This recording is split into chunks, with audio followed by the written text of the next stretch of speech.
그리스도를 믿사오니 이는 성령으로 잉태하사 동정녀 마리아에게 나시고 본디오 빌라도에게 고난을 받으사 십자가에 못 박혀 죽으시고 장사한 지 사흘 만에 죽은 자 가운데서 다시 살아나시며 하늘에 오르사 전능하신 하나님 우편에 앉아 계시다가 저희로서 산자와 죽은 자를 심판하러 오시리라. 성령을 믿사오며 거룩한 공예와 성도가 서로 교통하는 것과 죄를 사하여 주시는 것과 몸이 다시 사는 것과 영원히 사는 것을 믿사옵나이다. 아멘. 하나님 말씀은 요한복음 3장 14절에서 21절까지 말씀을 보겠습니다. 145쪽에 있습니다. 3장 14절에서 21절까지 말씀을 우리 다 같이 읽겠습니다. 모세가 광야에서 뱀을 든 것 같이 인자도 들려야 하리니 이는 그를 믿는 자마다 영생을 얻게 하려 하심이니라. 하나님이 세상을 이처럼 사랑하사 독생자를 주셨으니 이는 그를 믿는 자마다 멸망하지 않고 영생을 얻게 하려 하심이라. 하나님이 그 아들을 세상에 보내신 것은 세상을 심판하려 하심이 아니요 그로 말미암아 세상이 구원을 받게 하려 하심이라. 그를 믿는 자는 심판을 받지 아니하는 것이요 믿지 아니하는 자는 하나님의 독생자의 이름을 믿지 아니하므로 벌써 심판을 받은 것이니라. 그 정죄는 이것이니 곧 빛이 세상에 왔으되 사람들이 자기 행위가 악함으로 빛보다 어둠을 더 사랑한 것이니라. 악을 행하는 자마다 빛을 미워하여 빛으로 오지 아니하나니 이는 그 행위가 드러날까 함이요 진리를 따르는 자는 빛으로 오나니 이는 그 행위가 하나님 안에서 행한 것임을 나타내려 함이라 하시니라. 아멘. 할렐루야. 잘 오셨습니다. 감사합니다.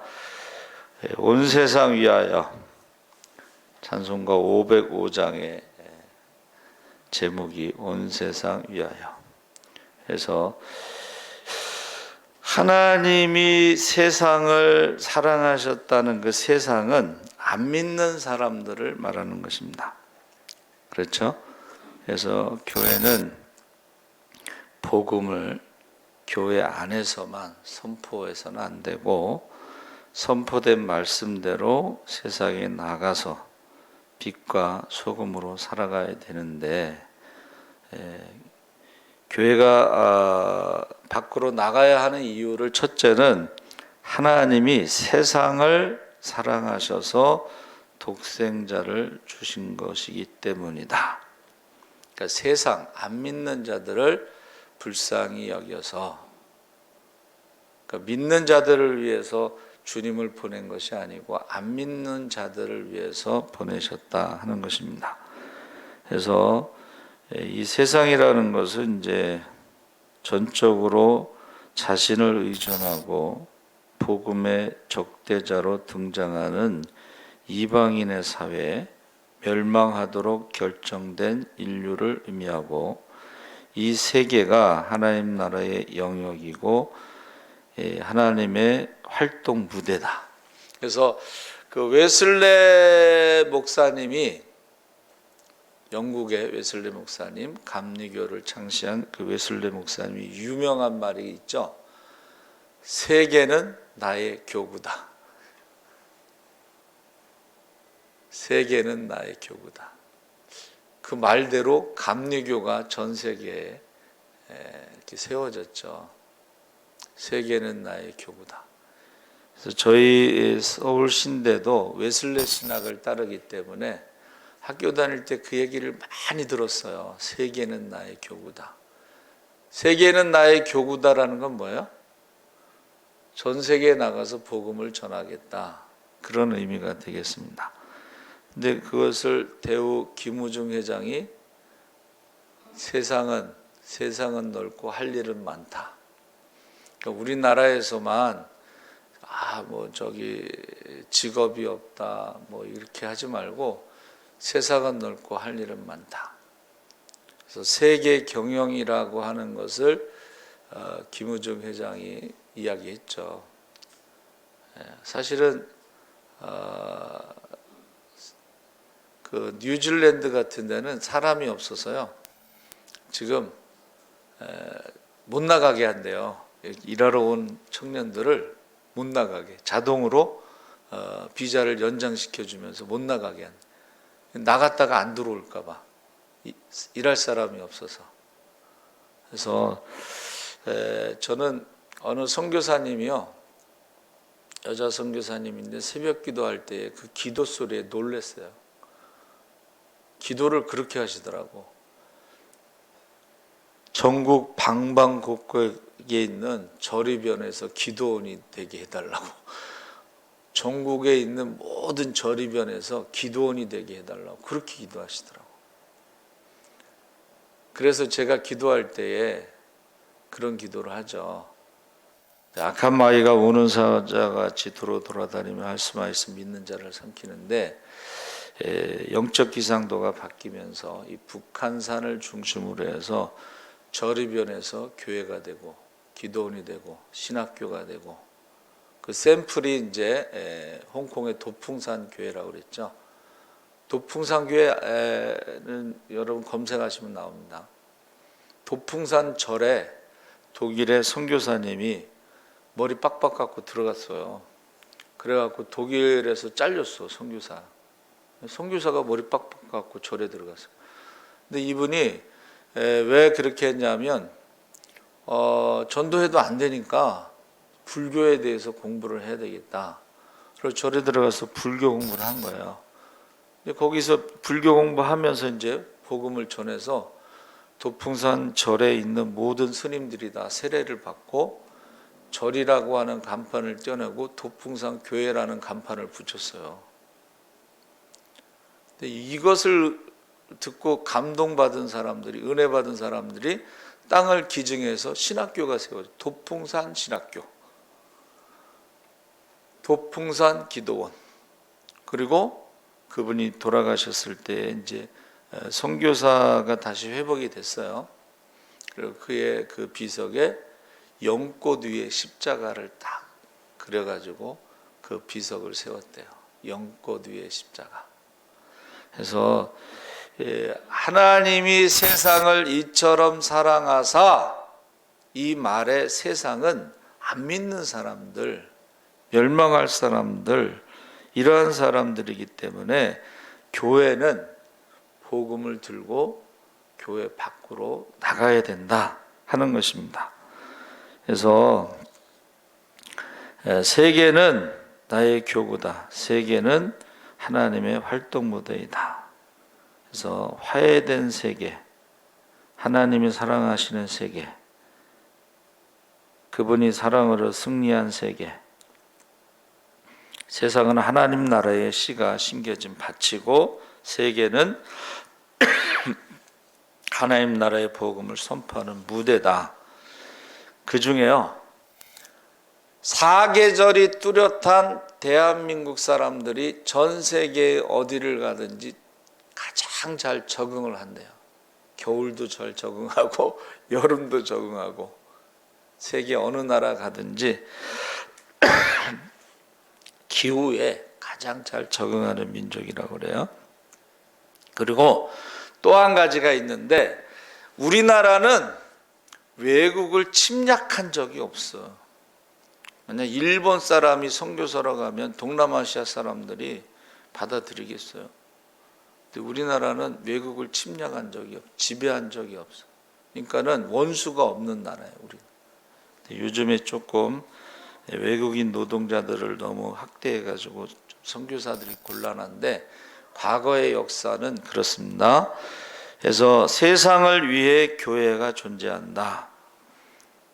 교회는 세상에 대한 하나님의 활동의 한 부분으로 사용되는 범위에서 참된 교회가 되고, 교회는 오직 세상을 지향하는 일 외에 다른 존재 방식이 없다 그랬습니다. 그래서 교회는 세상을 떠나 하나님 나라를 지탱하는 것이고 세계 속에서 하나님 나라를 위한 수단이고 도구이고 교회의 참 존재의 근거가 세상을 향한 하나님 나라의 선포에 있다는 것을 교회 자체가 그 성교가 돼야 된다. 교회가 있다. 그래서 그전에는요, 교회가 언덕 위에 하얀 예배당. 왜 교회가 언덕 위에 있냐면 제가 가장 잘 보이죠, 일단은. 그리고 이 수해가 났을 때 동네 사람들이 피난처가 되는 게 교회가 되는 거예요. 지금 뭐 학교 뭐 체육관이라든가 이런 데로 많이 가는데, 그전에는 그 동네에서 가장 넓은 공간이 교회죠. 그래서 거기가 수재가 나면 피난처가 될 수가 있습니다. 그래서 교회는 세상을 향하고 세상을 위하고 세상 가운데 있어야 한다. 성교 없는 교회는 있을 수 없고 교회의 존재 자체가 성교가 되지 못한다면 교회는 교회다울 수가 없다 그랬습니다. 그래서 이 흩어지는 교회가 모이는 교회, 모이기에 힘쓰고 기도에 힘쓰는 모이는 교회가 있고, 또 복음을 들고 나가는, 온 세상을 위하여 나가는 흩어지는 교회가 있습니다. 그래서 그 초대교회가 이렇게 스데반이 순교하고 예루살렘 교회가 큰 핍박이 있고 흩어졌죠. 도망갔죠. 도망가면서 복음을 전한 거예요. 그래서 사마리아 성도 빌립 집사가 도망가서 복음을 전한 것이고, 그 나머지 안디옥 교회, 이방인의 첫 번째 교회도 어떻게 해요? 그 도망간 사람이 가서 복음을 전한 거예요. 도망간 사람들이. 그래서 흩어지는 교회. 그래서 하나님이 왜 그 예루살렘 교회를 핍박하게 하셨는가 했을 때, 성령이 임하시면 권능을 받고 예루살렘, 유다, 사마리아 땅끝까지 복음의 증인이 되라고 했는데 안 갔다는 거예요. 그러니까 어떻게 보면 강제로 가게 만드셨다, 이제 그런 의미가 있습니다. 그래서 한국 교회도 이웃들에게 안 가니까 하나님께서 흩으시는 게 아니냐, 그렇게 말하는 사람도 있습니다. 그래서 이 디아스포라라고 하는 것은 사실은 유대인들이 바벨론이나 이런 제국에 의해서 포로로 잡혀가서 그 제국 내에 흩어져 있는 것이 이제 디아스포라예요. 전 세계에. 그래서 유대인들이 지금 나라 없는 민족으로 전 세계에 흩어져 있는 것을 디아스포라라고 그래요. 그렇죠? 근데 거기서 두 종류의 그 유대인이 있다고 그랬죠.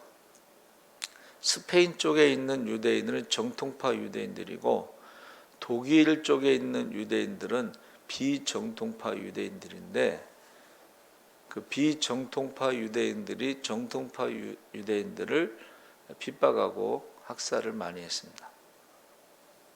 그러니까 이게 교회도 이렇게 어려움이 오면은 안 믿는 사람보다 교회 다닌 사람들이 핍박하는 경우가 있어요.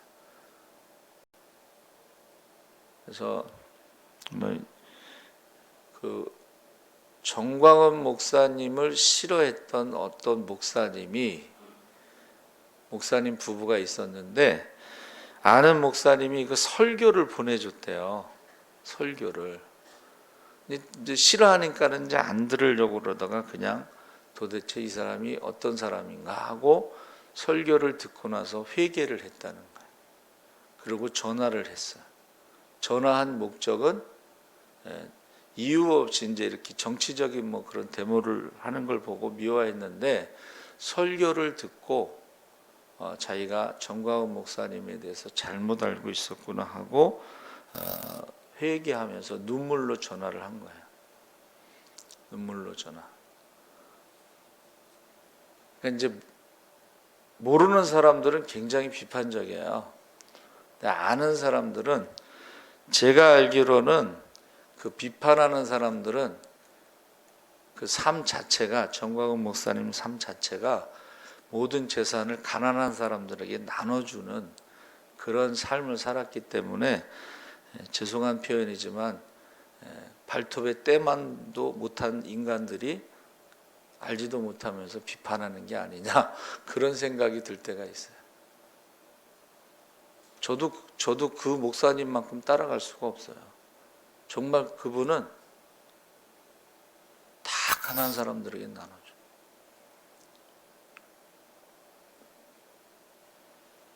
그래서 그 말씀을 들어봐야 되고 그의 삶을 봐야 돼요.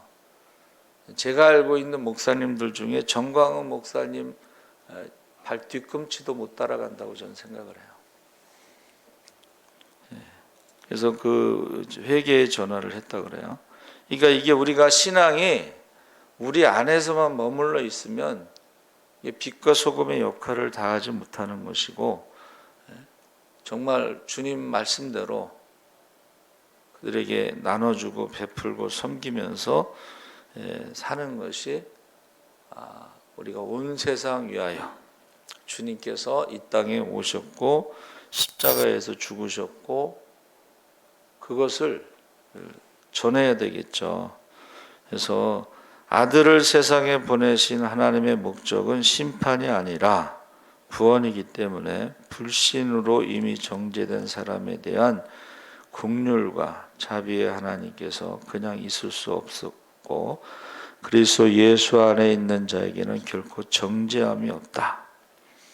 그래서 신자는 최후의 심판에서 상급을 받지만 세상은 어떻게 되겠어요? 성도는 마지막 심판에 상 받는 거잖아요. 작은 일에 충성된 자들, 착하고 충성된 자들은 하나님 앞에 사랑받고 칭찬받고 상급받고 그날에 기뻐 뛰며 주님을 찬양하는 게 신자잖아요. 세상은 어떠냐 이거예요.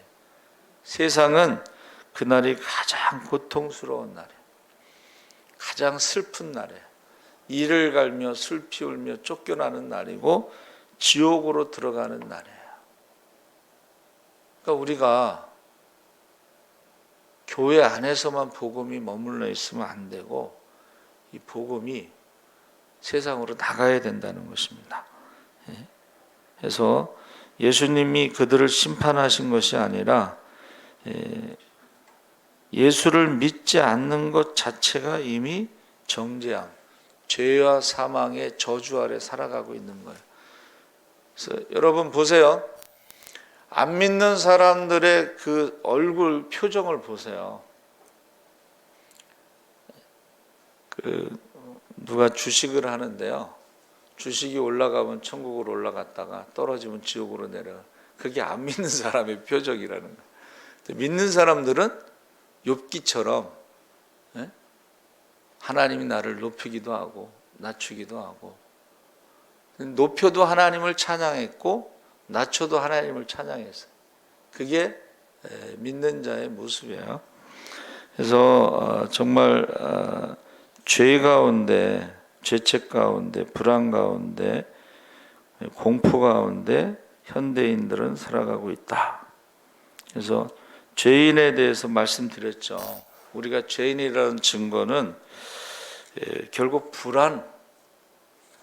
이 불안의 원인을 세상에서는 밝히지 못하고 있는데 성경에서는 하나님과의 관계 단절, 영적인 죽음으로 인해서 불안이 왔다. 그래서 3분 복음에 보면은 두려움, 미움, 고통, 죽음이 바로 죄의 결과다. 그 중에 이제 가장 많은 것이 불안이에요. 두려움. 세상 사람들은 미래에 대해서, 지난번 설교 때 그 10가지 불안 뭐 이런 거 있었잖아요. 그렇죠? 그래서 3분 복음을 제가 항상 이렇게 한 번씩 보는데, 이 죄라고 하는 것이 그 결과가 사망이다. 그런데 사망에 이르기 전에 벌써 두려움, 미움, 고통 이런 것들이 있다는 것입니다. 그래서 이 예수 그리스도의 이 복음은 사람들이 하나님을 모를 때에 그들에게 전해야 되는 가장 좋은 소식이다. 사람들이 왜 불안한지 모를 때에 우리는 알잖아요. 왜 불안하냐? 하나님과의 관계가 끊어져서 단절돼서 영적인 죽음 때문에 불안한 것입니다. 그러니까 우리가 10가지 무슨 고통, 불안 이런 것들이요, 우리가 하나님을 믿음으로 인해서 다 해결될 수가 있어요. 사람들이 제일 두려워하는 것 중에 하나가 죽음에 대한 두려움, 공포죠. 근데 우리는 죽음에 대해서 우리가 두려워하지 않잖아요. 죽음에 대해서 두려워하지 않습니다. 그거 하나만 해도 엄청난 축복이에요. 세상 사람들이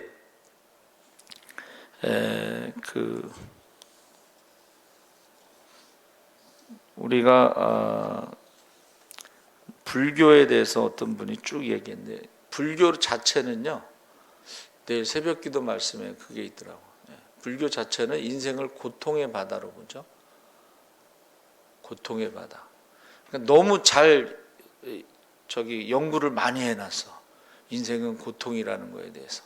근데 그 고통을 어떻게 해결하느냐는 이게 답이 없어요. 그 고통의 바다에서 살아가는 인생, 고해에서 살아갈 때에 그 답이 없어.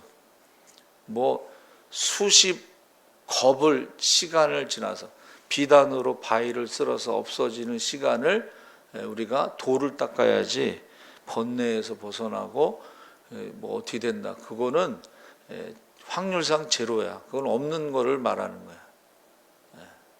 근데 우리는 간단해. 욕심이 잉태한 즉 죄를 낳고 죄가 장성한 즉 사망을 낳는데, 우리가 아무리 돌을 닦아도 욕심 없어지지 않습니다. 죄가 없어지지 않습니다. 자기가 죽어야지만이 욕심이 없어져. 그러니까 예수 믿는 게 뭐예요? 예수 믿는 건 십자가에서 자기가 죽는 게 예수 믿는 거예요. 자기가 죽으면 욕심이 없어지는 거예요. 죄의 문제가 해결되는 거예요. 그러니까 우리가 조금만 더 이렇게 묵상해도 세상 사람들이 얼마나 힘들게 살아가는지 몰라요. 안 믿는 사람들이. 그래서 우리 친구가 이제 개척을 했는데, 불교에 이렇게 빠져 있어. 불교를 너무 잘 알아. 근데 거기 보면 지옥에 가서 고통받는 게 너무 자세하게, 그 사람들은 아주 상세하게 돼 있습니다. 지옥에 대해서. 두려운 거야. 그래가지고 우리 친구가 가서 거기 있는 부적이고 불교 서적이고 다 가져와서 태워버리고 복음을 전했어. 그 사람들이 그 두려움에서 해방됐고 예수를 잘 믿고 있습니다.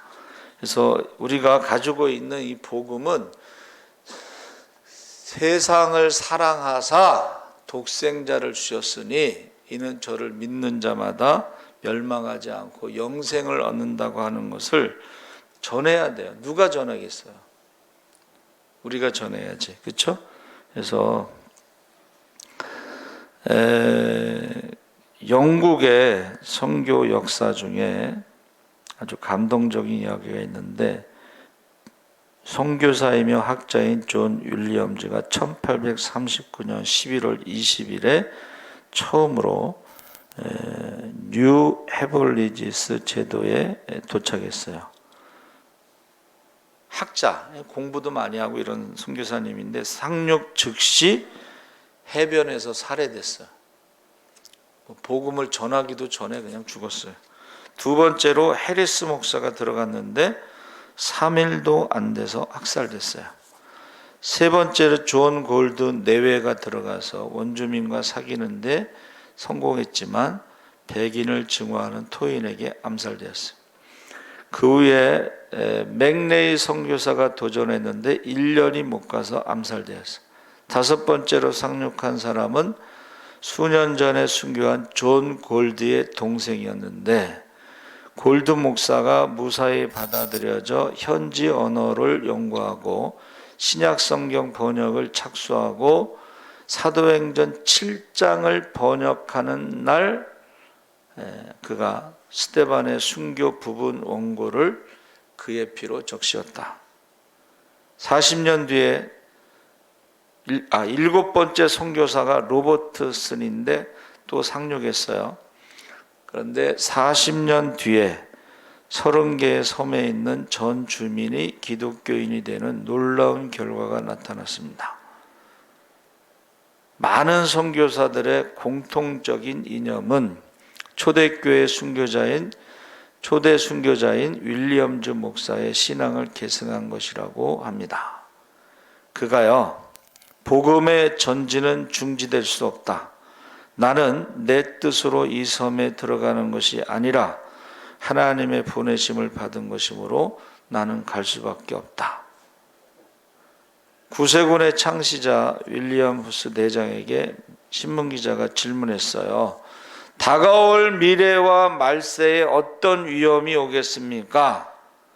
그가 답변하기를 중생이 없는 용서를 제공하는 철학적 기독교, 그리스도가 없는 기독교, 성령이 없는 기독교, 하나님이 없는 정치, 지옥이 없는 천국, 이런 것들이 위험한 요소라고 했습니다.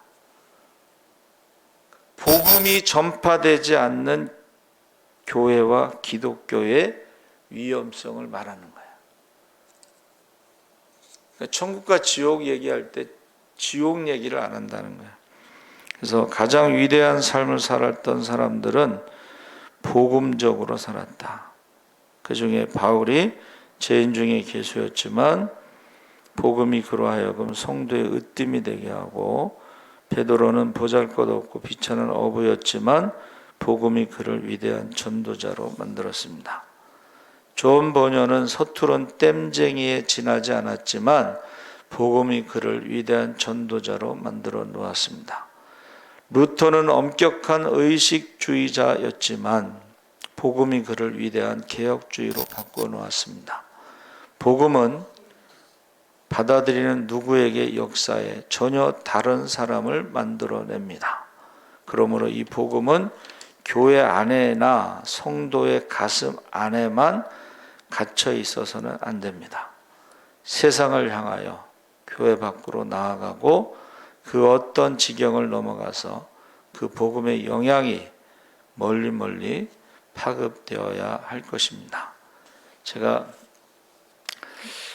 비가 많이 오는 날인데요. 비가 많이 와서 교회를 못 간다고 그래요. 눈이 많이 와서 못 가고, 우한 폐렴 때문에 못 가고. 그러면 비가 많이 오는 나라는 교회를 못 가는 날이 더 많을 수가 있어요. 추운 나라는 교회를 못 가는 날이 더 많을 수가 있어요. 우한 폐렴 때문에 지금 1년 이상 교회를 안 오시는 분들이 있는데,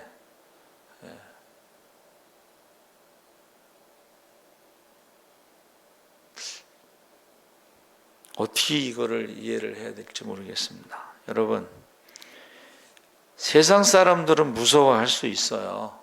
그렇죠?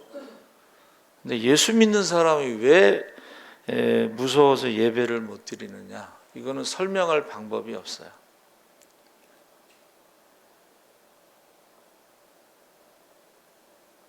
사도 바울이 전도여행 갈 때에 죽음의 위험이 항상 있었습니다. 그렇죠? 실제로요, 어느 선교사님이 이제 전도여행을 가는데 살아서 돌아온다는 보장은 없어요. 그리고 전도여행을 떠날 때 마지막 인사를 하고 떠나요.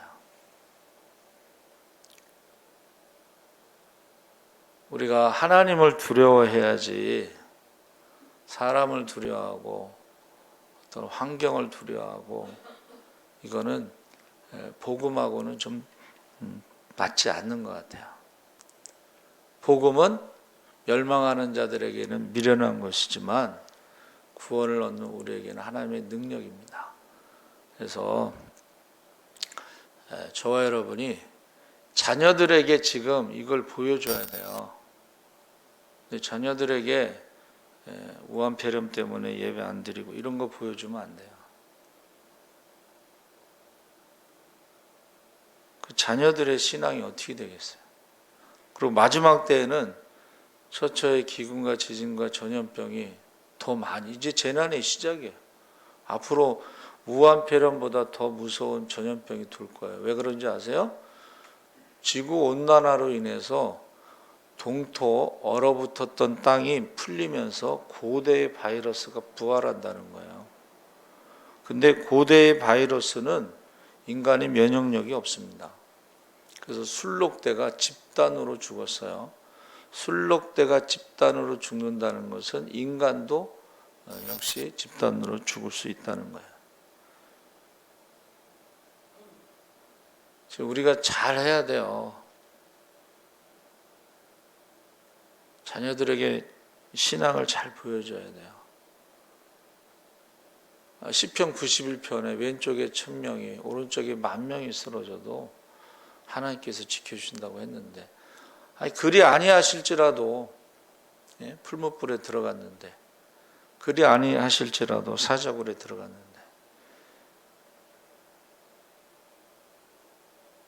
그래서 우리가요, 이 복음이 우리 안에서 죽어버리면 안 돼요. 복음은 우리 안에서 바깥으로 나가야 돼.